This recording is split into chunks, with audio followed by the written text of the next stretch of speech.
I found this video from 1973 that shows a computer predict when human existence will come to an end. The date will shock you. It's not some science fantasy effect from 2001. This electronic display emanating from Australia's largest computer is a picture of the condition, past, present and future of planet Earth. The program was originally devised by a scientist working from the Massachusetts Institute of Technology, Jay Forrester. It was developed under the auspices of the Club of Rome by an MIT research team to present a complex model of the world and what we humans are doing to it. The program, called World 1, doesn't pretend to be a precise forecast.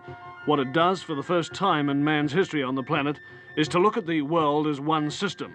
It shows that Earth cannot sustain present population and industrial growth for much more than a few decades. It shows that simply cleaning up our car exhausts and making some small effort to limit our families simply isn't enough. It's like an electronic guided tour of our global behaviour since 1900 and where that behaviour will lead us. Well, this is the printed version of what we've just seen on the television screen. And what looks at first to be just a maze of computer characteristics is really a system of very simple graphs which project what's going to happen to the planet over the next 150 years if we don't do something drastic to stop it. Down the left-hand side of the graph is the date, 1900, 1940, 1980, 2020, right down to 2060. Now, each of these lines of letters represents a curve showing some aspect of the condition of the planet. The further out this way they go, the greater that figure is, the further this way, the less. For example, P represents population. So here it is at 1900, and then it comes up to 1940, it starts to take off. Here we are at 1980, up to the turn of the century, and then it starts to peter off.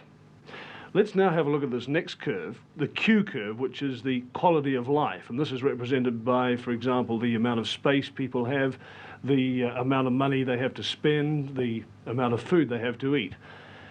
Now, it increases rapidly up to 1940, but from 1940 on, the quality of life diminishes. And here we are about the turn of the century, and we come up to the year 2020, and it's really come right back.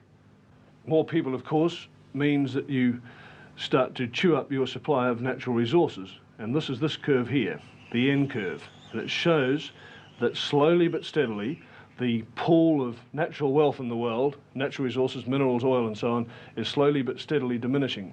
So this is the situation. As population increases, the quality of life decreases and the supply of natural resources decreases. But have a look at this curve here. This is called the Z curve, and it represents pollution. Now, predictably enough, as the population increases up to 1980, pollution increases. There's more rubbish. But from 1980 to the year 2020, pollution really takes off. This is assuming, of course, that we don't do anything about it. So the year 2020, the condition of the planet starts to become highly critical. And if we don't do anything about it, this is what's going to happen. The quality of life is going to go right back to practically zero. Pollution is going to become so serious, right out here, that it will start to kill people. So the population will diminish. Right back here, less than it was in the year 1900.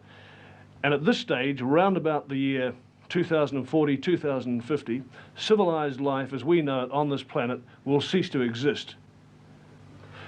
Well, hopefully, of course, it won't be allowed to happen. But it's taken this kind of shock treatment to nudge governments into doing something, and slowly we are. We're starting to clean up our atmosphere. We're starting to recycle our rubbish. We're doing something positive about population control. But so far, our efforts have really been just a drop in the ocean.